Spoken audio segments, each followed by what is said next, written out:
সাধকের দৃষ্টিতে প্রাণীদের অস্তিত্ব থাকায় একে সাত্ত্বিক জ্ঞান বলা হয়।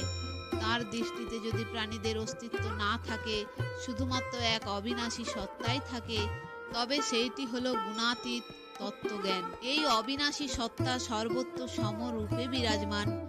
সেই সত্তার সঙ্গে আমাদের স্বাভাবিক ঐক্য আছে। কিন্তু যে জ্ঞানের সাহায্যে মানুষ সমস্ত প্রাণীতে ভিন্ন ভিন্ন ভাবগুলিকে পৃথক পৃথক বলে মনে করে, সেই জ্ঞানকে বলা হয় রাজস জ্ঞান। অর্থাৎ রাজস জ্ঞানে রাগের প্রাধান্য থাকে। ক্রিয়া, পদার্থ এবং ব্যক্তিকে সত্তা দিয়ে তাদের সঙ্গে রাগপূর্বক সম্বন্ধ পাতানোর জন্য সব কিছু পৃথক পৃথক রূপে প্রতিভাত হয়। কিন্তু যে জ্ঞান একটি শরীরেই সম্পূর্ণভাবে আসক্ত এবং যা যুক্তিরহিত, প্রকৃত জ্ঞানের বিরোধী এবং তুচ্ছ, তা হল তামস জ্ঞান।